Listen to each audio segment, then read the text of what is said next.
What's up, YouTube? So I wanted to make a video about my upbringing in the Mormon church, or the LDS church as its adherents prefer to be called today. So starting out, my life, I was raised in the church. My parents weren't always going to church. My mom was raised in it, and then she kind of stopped going around her 20s, 18, 20 something. And my father was not raised in the church. They got married outside the church, and shortly after I was born, my mom wanted to go back, and she wanted me to be raised in the church. And so my dad actually converted to the church. So I was raised, in a typical Mormon church setting with those values. And, depending on how much you know about those values, it's basically family is very important. Your church and your community and your God are very important. I mean, it's pretty typical. Like, it's not too far off from most churches, I would think. There's a lot of misinformation, and there's a lot of particular beliefs that people make it out to be like it's very different. But from my perspective, it's really not. But I guess it's because it's all I really ever knew. So one of the things I really liked about the church growing up is the sense of community. There's this sort of I don't know, like sort of tribal element to it. Like everyone, you kind of trust everyone a little more inherently. And, it kind of takes care of you. Like if you fall in hard times, you can go to the church owns grocery stores that you can just go to, and there's just no bill. You can just go and get groceries, right? If you're needing a job, the church can help find you a job. So there's a lot of good to being in the church, right? But being raised now, I never really felt a strong testimony, as it's called. Is a very important thing in Mormonism, is having a testimony. And I said the right words. I kind of said what everyone else says. I think a lot of people do that, to be honest. One thing about the Mormon church that's very different from other churches is that there's not just, like in other churches, the pastor might be the only one that speaks, or maybe one other person or two other people might speak every now and again, or for announcements or something. But in the Mormon church, the bishop, he gives a lot of talks, but most of the block is filled in by people, like just average members of the congregation performing musical numbers, like on the piano or the organ, and like singing, right? Or just mainly it's just giving talks. And actually Sacrament Sunday, the first Sunday every month is Fast Sunday. And that pretty much the whole block is just people getting up and bearing their testimony. Like that's the entire block. So I was, that was kind of gave me a leg up on public speaking. I've always been a good public speaker, and I think that's part of the reason why, is because even the youth will give talks, like 14 to 18, right? And so right around the age of 16, 17, I started having some serving a mission is very important. And the church basically makes it out like it's technically a choice, but it's not really a choice, because it's like you're flat out told like you should go on a mission if you can, unless you have like a disability or some other extenuating circumstance. It's your responsibility to go on a mission if you're a guy. If you're a girl, it's like an option. But if you're a guy, if you're a young man, they tell you that you need to. And so I was looking at the prospect of going out in the world for 2 years of my whole life, right after high school, and just, serving a mission. But I had never felt that strong testimony that the church was true, and that everything, that is taught there is the absolute truth. Didn't really have a lot of reasons to doubt it at that point. But I just was like, I need to shore up my testimony. And I guess I had some creeping doubts in the back of my mind. Just some things. I couldn't tell you what. So we were on a family vacation at my grandparents' house. And my grandparents, this is my mom's parents. So my grandfather was actually very into studying the Mormon church. And so in the same study, the room that he would do all his studies about the church, I was doing my own. The only difference is that instead of reading books from a bookstore or a library in an area that's very Mormon, I was on the internet. I was on my laptop. And I just started looking up church history and details about Joseph Smith, and some things raised an eyebrow, but, again, theologically, nothing was seeming to jump out at me. And then I found this document called the CES letter. And if you're, someone that used to go to church in the Mormon church, then you might have heard of this document. It might have been the same situation for you. But I started reading this document, and it starts out with a quote from an LDS prophet, a former president of the church. And this is a really effective quote, I think.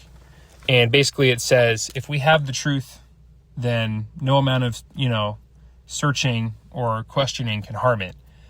But if we don't have the truth, then it ought to be harmed. Right? And so that would kind of set me at ease a little bit. Like, well, this is the words of a prophet, right? So what's the worst that could happen reading this document? Well, it kind of lays out the argument. It's very well written. In the background is that it was a letter that was written to a CES director, and I forget what CES stands for, but it's basically some church apparatus.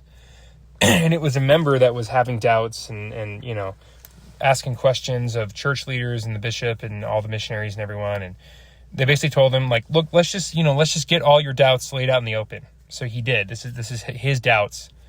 Really, it's more like a lot of evidence that a lot of official church stances might not be entirely what they say, right? So there's a couple things, I think 4 things that really sort of shook me and got me questioning, and eventually I stopped going to church. And those are the similarities in place names between places in the Book of Mormon and places in New York at the time that this book was supposedly translated by Joseph Smith, the prophet. Additionally, you have the process of the translation. I was always showed pictures from as early as, when I was a kid in Sunday school of Joseph Smith, like, reading gold plates. And I thought it was simple. He read the gold plates and God helped him translate them from this ancient language.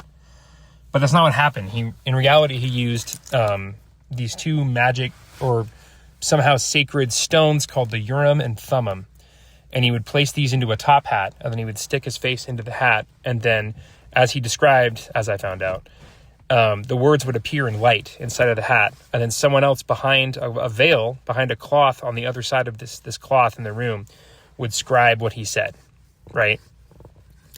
And so that was another thing that was just very different than what I was always taught in the church that kind of didn't make sense to me. And then you learn about his past with treasure hunting and how he would use similar sort of methods to supposedly find buried treasure. And then, the golden plates themselves, maybe that's kind of like buried treasure. So that was a big doubt. And then you have the first vision accounts, which are, there's 4 of them or 5 of them as far as I'm aware. And the one the church uses isn't the first, and it isn't even the last. And crucially, these first vision accounts were recounted years after they supposedly happened. He never told anyone about them for years. And he also claimed to be different ages when it first happened. I think in one, he said he was 15, one said he was 16, one said he was 14. So there's a lot of, just this sort of inconsistency there. And in the visions, the main reason the church is non-Trinitarian, right? So the church doesn't consider Jesus, God, and the Holy Spirit to be one being. They say they're united in purpose, but they're separate in being. Whereas all the other Christian churches say they're basically the same thing, right? And so that basically traces back, as far as I'm aware, to the first vision, where the one the church goes with says that Jesus and God appeared to him as separate beings. But not every version of the first vision even has beings. I think one of them just had angels, right? So that was a big one. And then finally, this is the one that I think maybe stuck with me the most. I'm not really sure if this is the one that really stuck with me the most, but it deeply affected me. It was similarities in the Book of Mormon to a work of fiction that was inspired by the Bible called The View of the Hebrews. And it was published shortly before he supposedly translated the book. And it has a lot of similarities. And there are some passages in the Book of Mormon that are almost verbatim, similar to The View of the Hebrews. And so all of this kind of like shook me. And there was still some things that made me think, well, maybe the church is true, because, the Book of Mormon is a very complex book. And Joseph Smith was not highly educated at the time that he would have been recounting this, right? And so it was very impressive if it was a man-made creation, right? But that was enough to shake the foundations of it, right? So whenever I'd go to church, I kind of phoned it in. I didn't really fully believe. I kind of felt like I was faking it, and it kind of just sucked because my heart wasn't in it, and I kept going to church, and the social aspect is nice, but I knew deep down in my heart that I didn't fully believe it, right? I didn't want to be a hypocrite. So I went to my parents when I was 18, still in high school, and I basically sat them down and just told them everything. And I didn't really expect them to disown me, but the thought was in the back of my mind. And basically they just said, well, you just need to talk to someone about these doubts. Like, we don't want to talk about this anymore. Just get with someone that knows what they're talking about for all of these specific things and talk about your doubts. And they kind of just dropped it, and I did too. And I just stopped going to church. They didn't really push me on it. I didn't really push them either. And I think my whole family pretty much stopped going to church as much.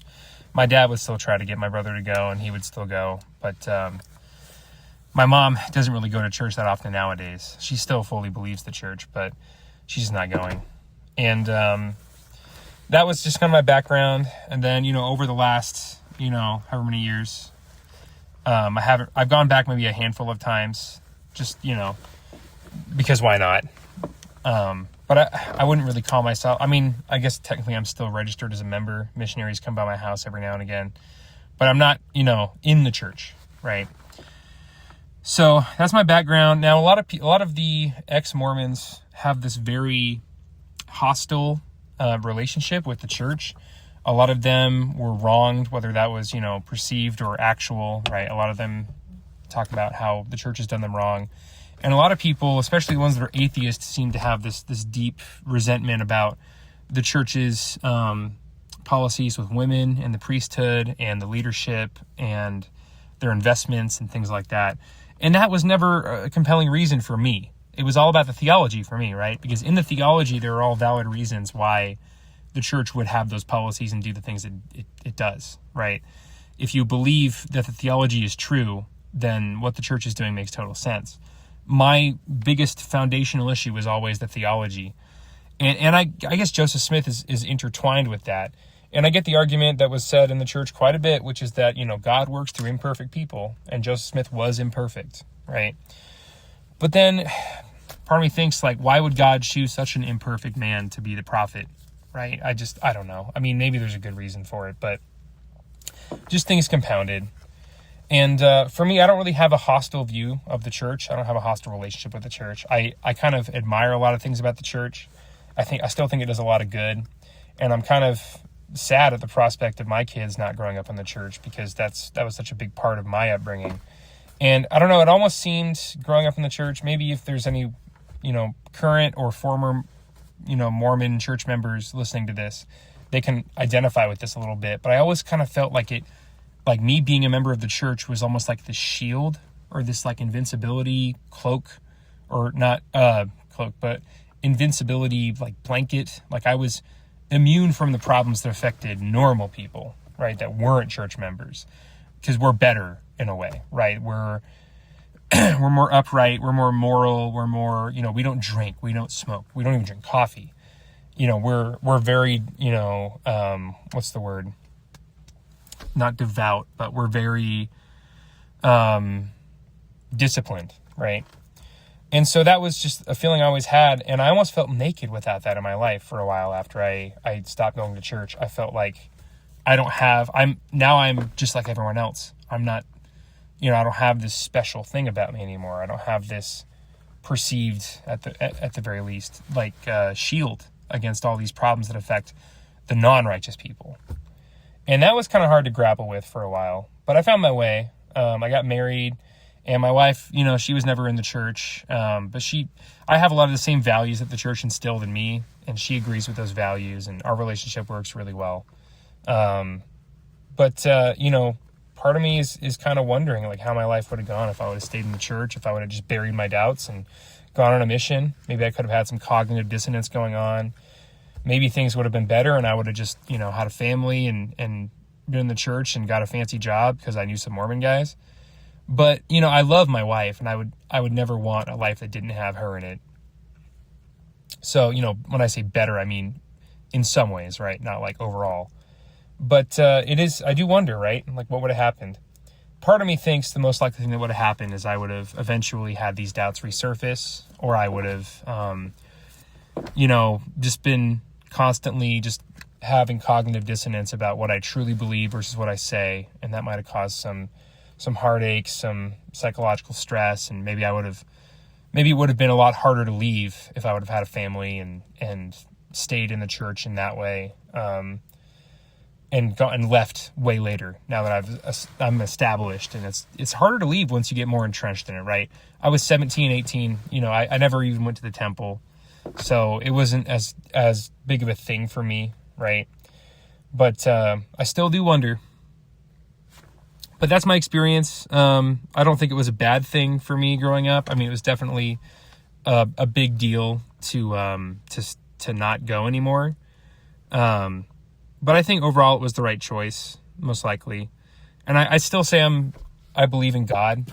I really don't like atheists because they, on a personal level, I just find them incredibly annoying, smarmy, arrogant. Sure, we don't have evidence that incontrovertible evidence that God is real, but we certainly have no evidence that he's not. So to say that you firmly believe that God's not real makes way less sense to me than being an agnostic, which is what I would probably call myself. I might call myself Christian. Definitely culturally, I'm Christian. But I would say I believe in God. So if I'm culturally Christian and I believe in God and I'm just not exactly sure, if that makes me a Christian, then that's what I am. But that's where I stand. And maybe a lot of you guys out there can sympathize with me, or maybe there's a lot of current or former members of the LDS church that are listening to this. So if you guys have any experiences or anything to comment and share, just feel free down below, and I'll try to answer you guys and love to talk with you guys about this. But yeah, it's definitely a very interesting way to be brought up. And yeah, that's about it. So take care.